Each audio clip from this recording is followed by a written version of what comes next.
In order to build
In order to build a momentum trading model, there are 6 steps involved. The first step is to define the problem. Although you may think you know what the problem is, you must learn to define the problem in terms that can enable you to use a machine learning algorithm. That's what we are going to do in this step. Let's review once again the key elements of building a trading system. First, you need to identify a strategy, decide which markets you want to trade, develop the logic with which you want to trade them, and define the parameters by which the trading logic is triggered. Second, you need to backtest the strategy. Analyze your strategy's performance on historical data and remove biases. Third, execute your strategy. Link to a brokerage and minimize the transaction costs, cost of trading, commission, slippage. Finally, manage risk. Create pre- and post-trade checks to avoid losses. The good news is that you are responsible for 2 of these elements, strategy and risk management. The remaining 2 elements, backtesting and execution, will be done by the open source library Aquan Toolbox. To develop an ML-based trading strategy, you need to decide what problem you're going to solve. That is, decide which markets you want to trade, what will be your target variable, develop the logic with which you want to trade them, and define the features by which the trading logic is triggered. In many cases, traders want to simply predict a price. In some cases, they want to predict a return. In other cases, they simply want to know whether to buy or sell an asset, what's known as a binary decision. Then there's portfolio optimization, which is where portfolio managers make buy and sell decisions on a number of assets in their portfolio, sometimes simultaneously. Finally, there's the problem of deciding where to buy and sell, what's known as efficient execution. You want to find out which markets or exchanges or brokers that you want to route your trade into. Each one of these problems requires a different data set. Sometimes the same problem may be attacked from multiple angles using very different data sets. Now let's look at how we can implement our momentum trading strategy using machine learning. To do that, typically in a trading firm, we would need a huge infrastructure: servers, networks, data feeds, expensive programmers known as quants, and a backtesting engine. Fortunately, it's 2019. We can mimic most of this infrastructure using Google Cloud Platform and an open source library known as Aquan. Aquan is a new data science and machine learning platform for financial services. They have an open source library called Aquan Toolbox that will allow us to implement our momentum trading strategy with minimal code. Let's see how we can do that step by step in the next few minutes. In this lesson, we're going to use a problem from Aquan's website called QuantQuest. Aquan's website has a separate section for data scientists who want to develop algorithms for trading. That's perfect for us. To do that, Aquan holds competitions which allow data scientists to develop a trading strategy using ML or otherwise to solve challenge presented in the competition. They help you win your prizes or a chance for a job interview by leading recruiters. In our case, we are simply going to learn how to solve a simple trading challenge. If you want to try more challenges in the current or previous competitions, go to the website aquan.com and register yourself and click on the Data Scientist button as soon as you log in. Then you can see the present and previous competitions there, as you can see in the image here. Today, we are going to create a prediction model using machine learning to solve a challenge: how to predict the future expected value of a basis. Well, what is a basis? A basis is a difference between the current price of a stock and the price of the same stock in futures markets. In this case, a single stock futures market. Since our company is fictitious, we assume it trades in a futures exchange.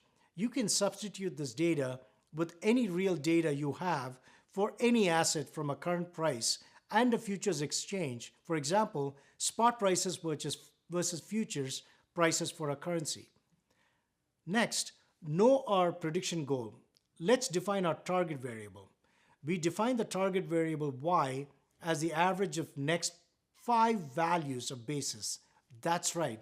The goal is to predict the average basis 5 minutes hence. We saw in an earlier slide that to create an ML trading strategy, we need data, lots of data. The more data we have, the better. But since we are going to make this simple, we are going to select a small amount of data that's reasonably realistic in order to develop a simple trading model using machine learning and see how it performs. First, we are going to use Aquant to download some historical data. In this case, we are using the following data for our problem.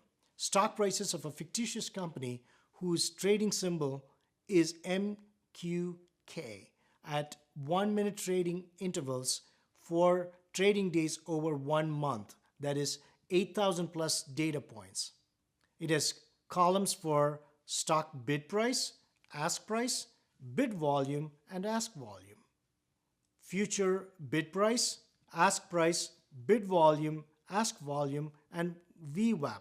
If you don't know what VWAP is, it is the volume weighted average price of a stock.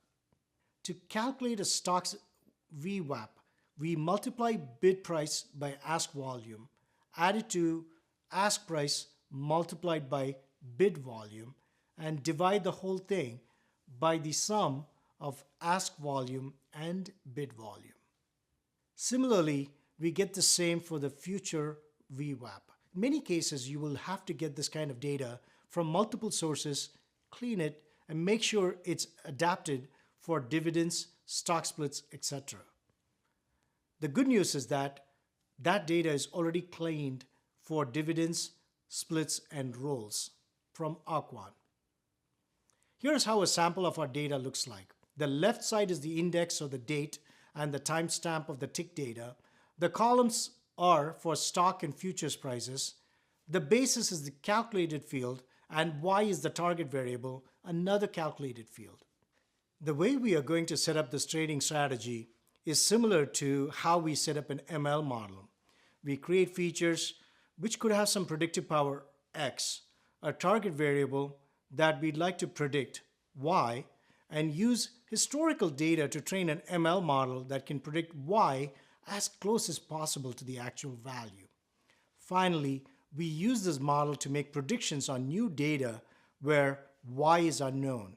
To create Y, we need to create an average of the first 5 basis values, which is a feature, let's say X1, and put it into the cell called Y6.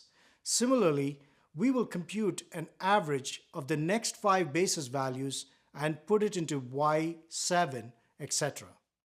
Since our goal is to predict the average basis 5 minutes into the future, we need to create an average of the first 5 basis values and align them to the first row or the first data point. Then we do the same for the next 5 basis values and align them with the second row and so on. This means we are creating a moving average of basis values with a period of 5. This method is typical of how we predict in time series using ML. We take values into the future and align them back with current values. That way, when we need to predict 5 minutes into the future at some point, much later in time, we will feed the current values of our features and voila, the model should predict what the future value of basis will be. Hopefully you got this important point. If not, please rewind and review how we set up the X and Y variables for this data point until you understand it thoroughly. Finally, let us decide how we are going to evaluate how good our predictions are.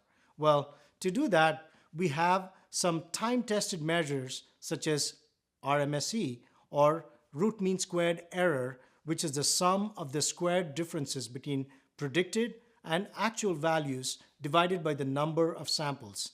The lower this measure, the better. Step 2. Collect reliable data. Collect and cleaning data that helps you solve the problem at hand. Now that you have defined the problem in step 1, you need to collect some data.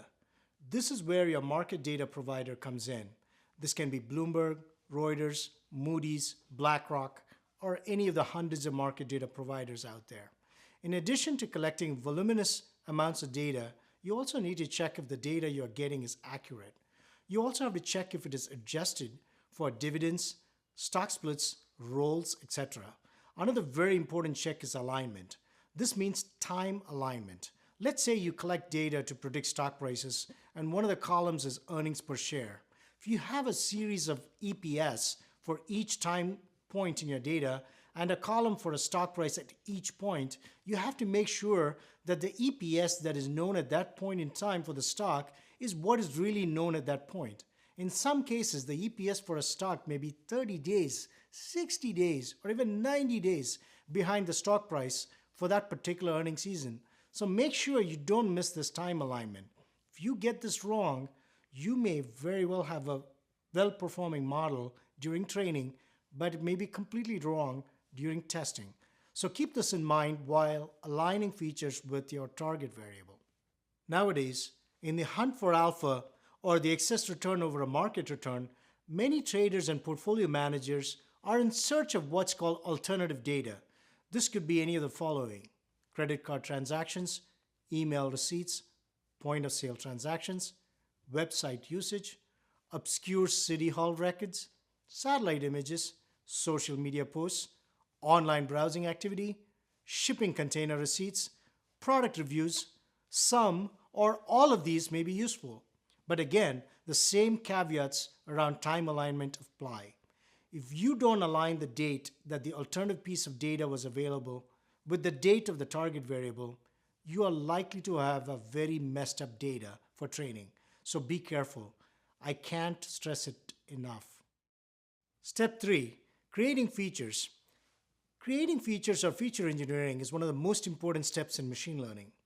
Analyze the behavior of your data, create features that have predictive power. One of the most important rules of feature engineering or feature selection is that the predictive power of your model should come from the choice of features you make rather than from the choice of machine learning algorithm itself. The reason for this statement is that it has been proven time and time again that features make a bigger difference to your model's results than the choice of model. This may sound surprising, so we will show you some examples of how and what features you will create for this particular problem. Since the choice of features has a far greater impact on performance than choice of model, we recommend the following guidelines. Don't randomly choose a very large set of features without exploring its relationship with other variables or with the target variable. For example, highly correlated variables with each other will result in a defect in linear models such as linear and logistic regression. So test variables for their correlation to each other, and if they are highly correlated, let's say 80% or more, just drop one of the variables. Similarly, just adding variables with little or no reason for being impactful or causal with the target variable will lead to overfitting. There is a joke on Wall Street that the price of cotton in Thailand has a high correlation to the Dow Jones Industrial Average, but that doesn't mean one is predictive of the other. So if there is a correlation, make sure that there is a reason that the variable is there in the data set. Finally, ranking candidate features according to maximal information coefficient, MIC, or performing principal component analysis, PCA, and other methods will be helpful. Another handy trick in creating features is called feature normalization. Normalization is tricky because future range of data is unknown. Scaling, divide the features by rolling standard deviation over a sample range. Centering, subtract rolling mean from current value. Normalization, both of the above, x minus mean divided by standard deviation over the look-back period. Regular normalization, standardize data to the range of -1 to +1 over look-back period, x minus min divided by max minus min, and recenter. Caveat, since we are using historical mean, standard deviation, max, or min over a look-back period, the same normalized value of feature will mean different actual value at different times. Step 4, split the data. Create training, cross-validation, and test data sets from the data. Once again, we look at the same data. It has lots of features, x1, x2, x3, etc., and a target variable y. We use a model to train on the data and predict, but how do we ensure that the model does not predict on what it has learned, in which case it'll give very accurate results? For that, we need to do something known as cross-validation. One way is to split the same data set into three, as training set, second as validation set, and the third as our test set. What does it all mean? Training data set, the sample of data used to fit the model, the actual data set that we use to train the model, weights and biases in the case of neural network. The model sees and learns from this data. Validation data set, the sample of data used to provide an unbiased evaluation of a model fit on the training data while tuning model hyperparameters. The evaluation becomes more biased as skill on the validation dataset is incorporated into the model configuration. Hence, the model occasionally sees this data but never does it learn from this data. Test data set. The sample of data used to provide an unbiased evaluation of a final model fit on the training dataset. This is the held out data that is used once a model is completely trained using train and validation sets. More popularly, in time series data, a technique known as rolling cross-validation is used. Here, the original data set is itself split into two, train and test. After this, we keep aside this test set and choose the first X rows of our train data set to be the actual train and another Y rows after it to be the validation set, where X is a fixed number of rows, say 1,000 rows. The model is trained and validated on these two sets. Once that is done, and another set of train and validation data sets, which start after the last validation row, is used to split another train and validation data set. Basically, you repeatedly use your training set to generate multiple sets of train and validation sets, but in a linear way, so as not to upset the time series nature of your data. Rolling cross-validation avoids overfitting and is getting more and more popular. Another curious feature of time series data, and especially financial market data, is the concept of regimes. Regimes refer to the tendency of financial markets to often change their behavior abruptly. So while a model may appear to work well in the training data set, it may perform poorly in the validation set, since the training set may be in one regime and the validation set may be in another regime.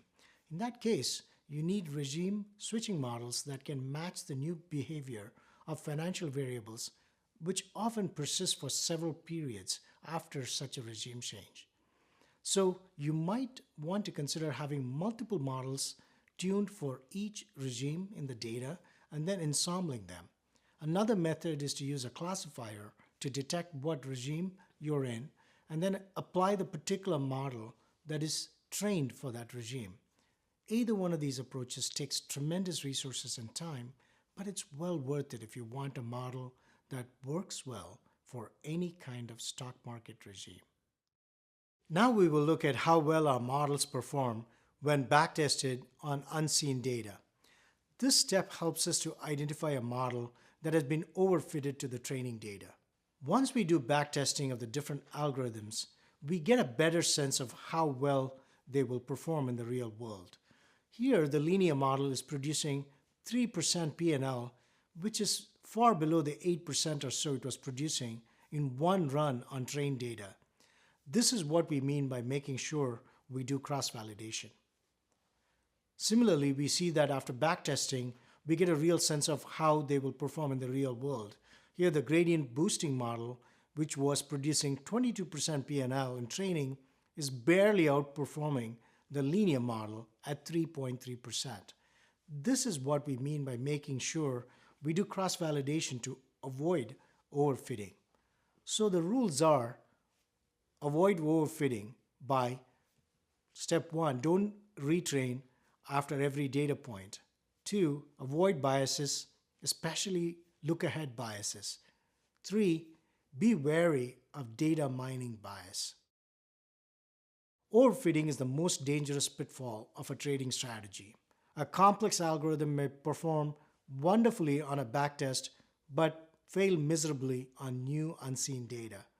It has not really uncovered any trend in the data and has no real predictive power. Keep your systems as simple as possible. Divide available data into training and test data. In this lab, you will be given some code implementing a momentum trading strategy. However, the way in which the strategy is implemented actually leads you to lose money. Your job is to correct the code so that the strategy makes money. Making code modifications is a valuable skill to learn since you'll typically never start coding from scratch. The objectives in the lab are twofold. One, learn how a momentum trading strategy is implemented. Two, modify a piece of code such that a losing momentum trading strategy is turned into a strategy that makes money.